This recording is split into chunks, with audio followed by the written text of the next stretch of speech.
ఒప్పంద ఉద్యోగులకు ప్రభుత్వం శుభవార్త తెలిపింది. జీతాలు 50% పెంచాలని నిర్ణయించింది. ఉద్యోగుల సమస్యల పరిష్కారంపై మంత్రివర్గానికి సిఫార్సు చేసింది. ప్రభుత్వ నిర్ణయంతో ఒప్పంద ఉద్యోగుల్లో ఆనందం నెలకొంది. ఎప్పటినుంచో చేస్తున్న విజ్ఞప్తులపై ప్రభుత్వం స్పందించినందుకు హర్షం వ్యక్తం చేస్తున్నారు. ఒప్పంద ఉద్యోగుల క్రమబద్దీకరణ అంశంపై చర్చించేందుకు ఆర్థిక మంత్రి యనమల రామకృష్ణుడు అధ్యక్షతన సమావేశమైన మంత్రివర్గ ఉపసంఘం ఉద్యోగులను తొలగించే ప్రసక్తే లేదని స్పష్టం చేసింది. సమావేశంలో పాల్గొన్న మంత్రులు కామినేని శ్రీనివాస్, గంటా శ్రీనివాసరావు, కాల్వ శ్రీనివాసులు ఒప్పంద ఉద్యోగుల సమస్యలపై చర్చించారు. ఉద్యోగుల క్రమబద్దీకరణకు న్యాయపరమైన సమస్యలు ఉన్నందున 50% జీతాలు పెంచాలని నిర్ణయించినట్లు మంత్రులు తెలిపారు. ఏప్రిల్ నుంచే పెంపు అమలు చేయాలని స్పష్టం చేశారు. ఒకేసారి వాళ్ళ వేతనంలో 50% పెరుగుదల అనేది ఈ ప్రభుత్వానికి కాంట్రాక్టు ఉద్యోగుల పట్ల ఉన్న చిత్తశుద్ధి, వాళ్ళు మరింత శ్రద్ధగా పనిచేయాలన్న అభిలాష ఉంది కాబట్టే ఇంత మోతాదులో వీళ్లకు వేతనాలు పెంచడం జరిగింది. కాబట్టి ఈ సందర్భంగా వాళ్ళందరికీ ఒకటే విజ్ఞప్తి చేస్తా ఉన్నాం. ప్రభుత్వం మీకు ఇచ్చిన సదుపాయాల్ని సద్వినియోగం చేసుకొని మీ పనితీరును మరింత మెరుగుపరుచుకొని ప్రభుత్వానికి మీకు మంచి పేరు వచ్చే విధంగా పనిచేయాలని ఈ సందర్భంగా వాళ్ళందరికీ కూడా విజ్ఞప్తి చేస్తా ఉన్నాం.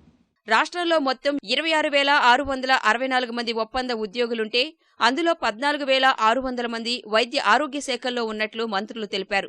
మిగిలిన ఉద్యోగులు విద్య, వ్యవసాయ, స్త్రీ శిశు సంక్షేమ శాఖల్లో పనిచేస్తున్నారు. ప్రస్తుతం ఒప్పంద ఉద్యోగులకు ఏటా 399 కోట్ల 47 లక్షల రూపాయలు జీతాలుగా ఇస్తున్నారు. 50% పెంపుతో ప్రభుత్వంపై ఏటా 199 కోట్ల 74 లక్షల రూపాయల అదనపు భారం పడుతుందని మంత్రులు చెప్పారు. చాలా మంది ఎంప్లాయీస్ కోరిక మీద జరుగుతుంది. ఎవరికి ఉద్యోగ భద్రత, వాళ్ళు బాగా పనిచేస్తున్నంత కాలం ఎటువంటి ఇబ్బంది ఉండదు. కోర్టు ఈ అన్ఎంప్లాయిడ్ యూత్ కోర్టుకి వెళ్తే కోర్టు వీళ్ళని రెగ్యులరైజ్ చేస్తాం, ఇది దానికి ప్రాబ్లమ్స్ ఉన్నాయి కొన్ని. వాళ్ళు డైరెక్ట్గా వీళ్ళకి మనం కొంత వెయిటేజ్ ఇచ్చేద్దామంటే వీళ్ళు ఇప్పుడున్న వాళ్ళతో కంపీట్ చేయలేరు. అందరినీ కంటిన్యూ చేస్తారు. వాళ్ళని కంటిన్యూయేషను కన్సర్న్ డిపార్ట్మెంట్స్ చేసుకుంటాయి. బట్ ఎవరెవరిని continuation every year finance concurrence తీసుకోవాలి. న్యూ పోస్టులు మాత్రం ఫైనాన్స్కి అప్రూవల్కి వెళ్ళాలి.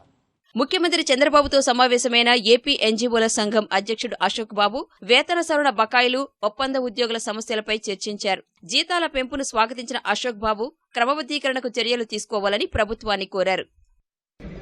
మరి పంజాబ్ రాష్ట్రంలో కానీ తెలంగాణలో కానీ ఈ కాంట్రాక్ట్ ఎంప్లాయీస్ని ఒక చట్టం ద్వారా రెగ్యులేషన్ చేస్తున్నారు. కాబట్టి అదే పద్ధతిలో ఆంధ్రప్రదేశ్లోని కాంట్రాక్ట్ ఎంప్లాయీస్ని కూడా రెగ్యులేట్ చేయాల్సిందిగా ఫైనాన్స్ మినిస్టర్ గారితో కూడా మాట్లాడడం జరిగింది. ముఖ్యమంత్రి గారికి మాకున్న డిమాండ్లు ప్రప్రథంగా జనరల్ ట్రాన్స్ఫర్స్ అనేవి 31/5 లోపు పూర్తి చేయాలని చెప్పి, అలాగే 1/7/2016 నుంచి డిఏ, కాంట్రాక్ట్ ఎంప్లాయీస్ రెగ్యులేషన్ కానీ, హైదరాబాద్ నుంచి ఎవరైతే ఇక్కడికి వచ్చారో వాళ్ళందరికీ 30% చేరే కానీ, లేకపోతే 5 days వీక్ అని కంటిన్యూ చేయమని, అలాగే మిగతా డిమాండ్స్ అన్నిటి మీద కూడా ముఖ్యమంత్రి గారికి ఒక చార్టర్ ఆఫ్ డిమాండ్స్ ఇవ్వడం జరిగింది.